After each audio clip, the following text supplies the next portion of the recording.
Hello, it is Monday and we're here with our meals and mantras for today. We're going to be making a dessert, so I hope you're ready. This is a dessert that actually has two vegetables in it, which is my favorite thing to do, hide vegetables into dessert. And I'm excited to introduce you to a new flour that is nut-free, gluten-free, free of all the bad things. It's not bleached or anything. So get ready. Here we go. I'm going to tell you everything that you're going to need for today. So you're going to need a zucchini. Let's start with the food. You need a zucchini, some maple syrup.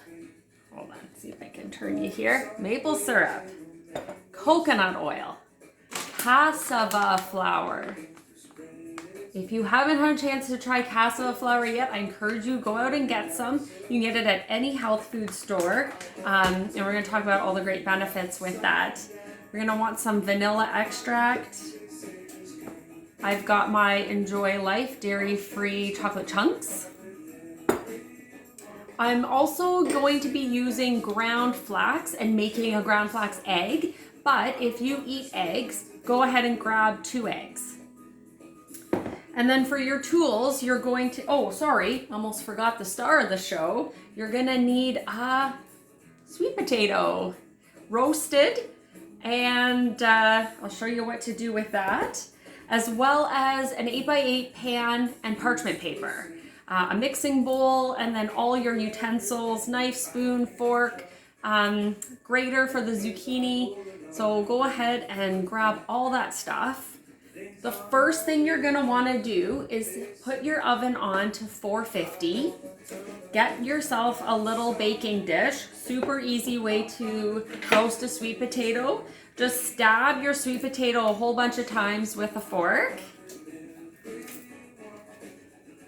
Put it in the dish. Throw the dish in the oven for 45 minutes. And that's it. So I've gone ahead and done this up ahead of time, but let that be the first thing you do. Throw your sweet potato in the oven, put your timer on for 45 minutes, and then you can come back here and start getting the rest of your ingredients ready. Or you can go and take a nap and just put your timer on. So once your sweet potato is in the oven, we're going to start with the zucchini. So the zucchini needs to be grated onto a paper towel so that the water can be absorbed into the paper towel, because you don't want to add watery zucchini to your squares. So what I'm going to do is I'm just going to cut the ends of my zucchini off. It's already been washed. And then I've just got my little grater here, and I'm going to grate the zucchini onto the paper towel. Now the trick here is don't do anything fancy. I've made the mistake of thinking that rolling the paper towel all around my zucchini was a really good idea, and all it was a mess of paper towel and zucchini. So don't do that. And if you have a tiny little grater like this, it might take you the 45 minutes to grate your zucchini. The longer your zucchini sits on the paper towel too, the better, to get all that water out. If you don't have paper towel, you can use cheesecloth, but most people probably have paper towel over cheesecloth. So the cassava flour, I'm so excited to introduce you to today, if you're not familiar with it, is made from the yucca root. And a yucca is kind of like a potato. It has nutritious leaves as well, and the flour is actually made of both the root and the leaves. So it's got great nutrient value. As well as the sweet potato has all kinds of fiber, great nutrients, everything that we're using today. It has vitamin C, has magnesium, has potassium.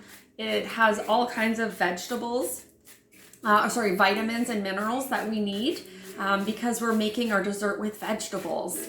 So it's fantastic. And there's no sugar in this aside from the chocolate chips. So you can feel good giving it to your family or giving it to yourself. Okay, almost done here. So you want the whole zucchini. And I chose to make these into bars because they are so handy and they're great if you just want to curb a little sweet craving. You can cut yourself off a tiny bar and they're healthy, so if you come back and have a second one, that's not a big deal. Instead of like a muffin or a bread, where sometimes have more than one and they're kind of a lot. All right, so there's your zucchini. That's gonna be the next thing you do because you want it to sit on the paper towel for a nice long time. And then the zucchini is gonna be one of the last things that you add to your treats. Okay, so I'm just gonna spread that around so that it can dry up. So our mantra for today, because we've got roots coming from the potato as well as the cassava flour, is I am rooted. So the importance of having roots in our diet is because they have lots of great nutrients and fiber that we wouldn't get from a regular flour or a regular baked good. So it's good to get the roots into our body that way. But when we ourselves are rooted and grounded, we are secure, we are strong, we are confident. And when we have these strong and secure roots, like picture a tree and picture below the surface these strong roots.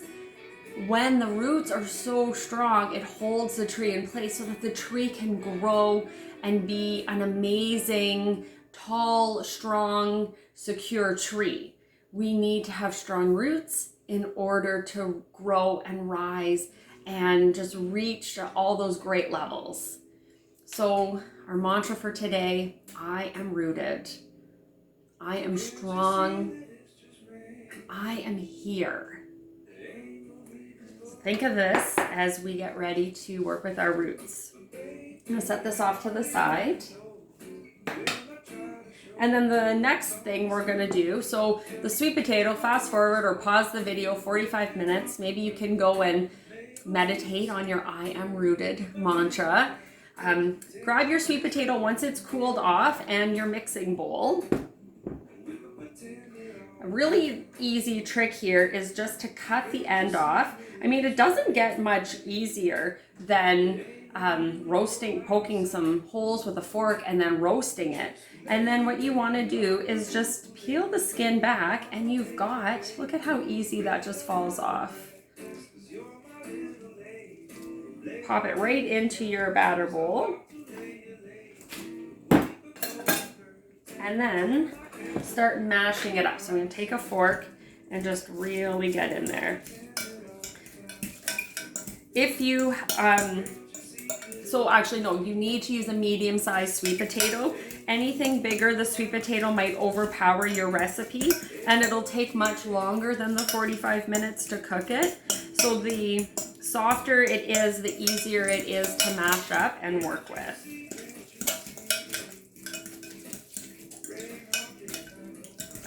So once you've got that all mashed up, no more lumps. You can even get a potato masher if you want. Grab your coconut oil.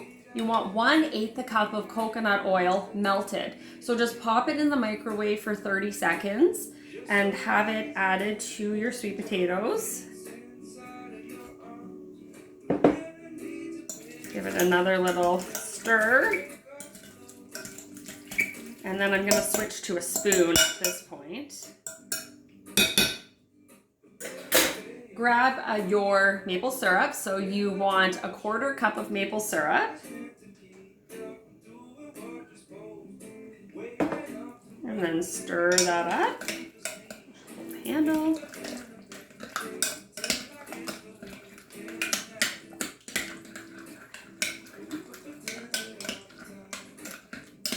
All right, it looks like baby food, so you know you're doing it right. The next thing we're gonna do, I wanna show you how to make a flax egg. If you are using real eggs, pop them in one at a time, whip them up really good in between. If you wanna make a flax egg, what you're gonna wanna do is get your ground flax. I use a lot of ground flax in my house. Flax is really, really high in fiber, and I'm always looking to get fiber into every meal and every snack because most people don't eat enough fiber.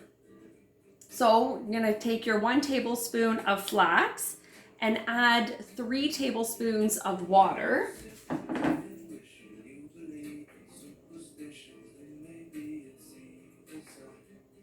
2 and 3.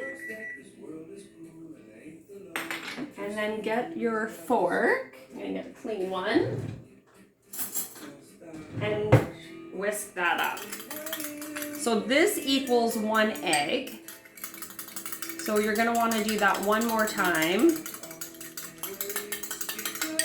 Do 1 at a time though. Put that in. Whisk this up.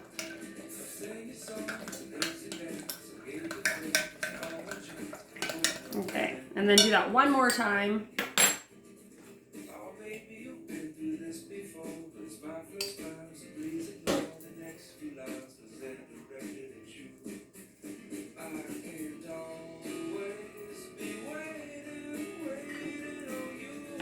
Sorry, I wish you could see my sink over there. I got a cute little reverse osmosis tap that I was using to get my water from. All right, put that in. So the eggs are done. Stir them up really good here. So yeah, ground flax, it has no taste and it's got all kinds of good fiber in it. A lot of times when people who use cassava flour to do their baking, they like to put the ground flax in with it to give it even more nutrients. Okay, and then your vanilla. So you want to add a teaspoon of vanilla or a capful.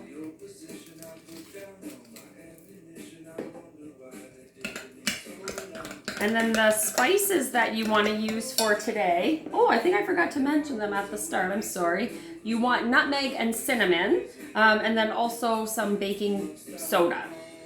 So I'm gonna go ahead and add the cinnamon, 1 teaspoon of cinnamon, 1 teaspoon of nutmeg. If you really like cinnamon, put 2 teaspoons in. Sometimes because zucchinis from the squash family, sometimes it can be a little overpowering. And so a little bit extra cinnamon is really nice. But the vanilla complemented with the cinnamon and the nutmeg, this is perfect amount, 1 teaspoon.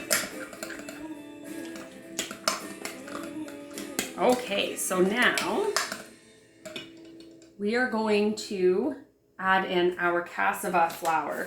So with cassava flour, you don't need very much at all. I'm gonna show you here actually. I'm gonna use my measuring cup. So you want 1/2 cup of cassava flour is going to make a whole 8 by 8 pan of your squares. So I'm just gonna go ahead and do my 1/2 cup here.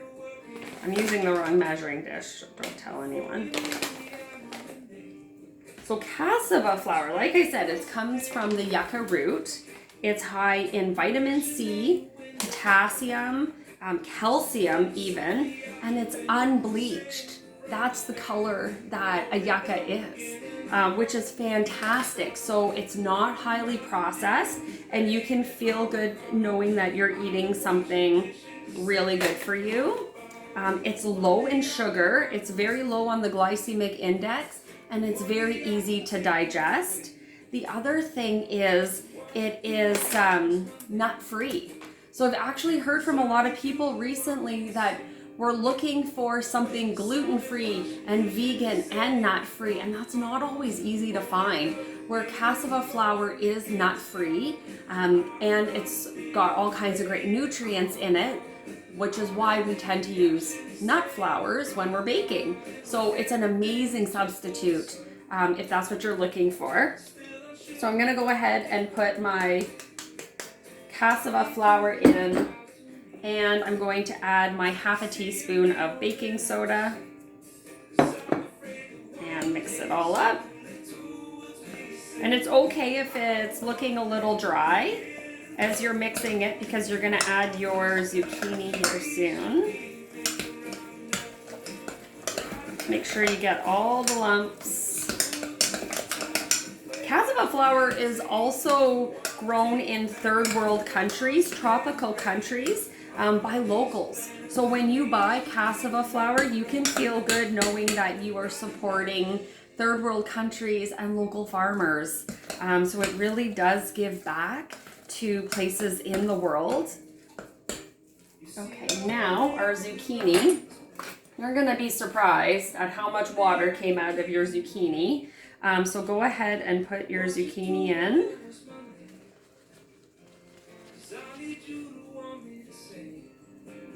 And mix it all up.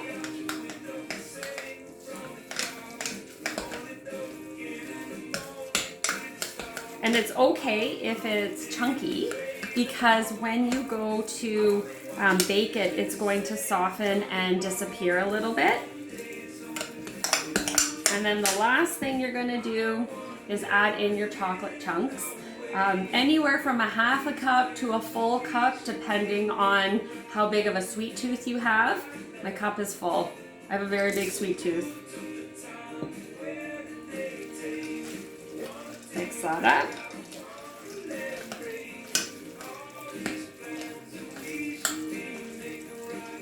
And then I want you to grab now some parchment paper.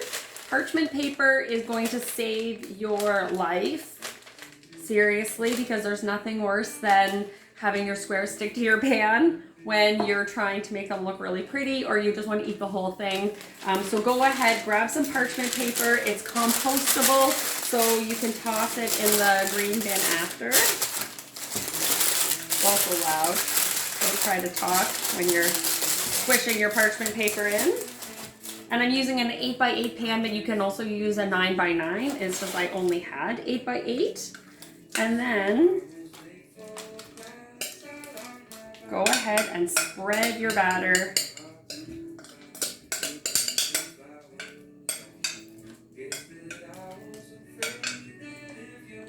So once your oven has cooled off a little bit, it's going to be a perfect temperature for these little guys. You want to cook them at 325 for 30 minutes. Spread them all around.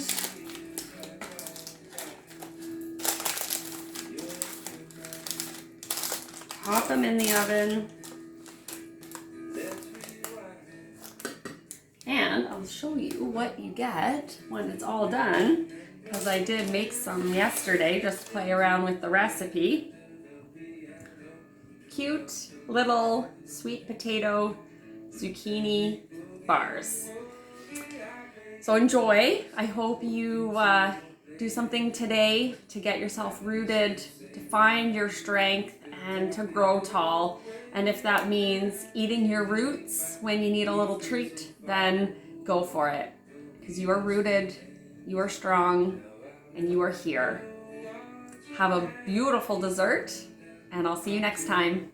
Namaste.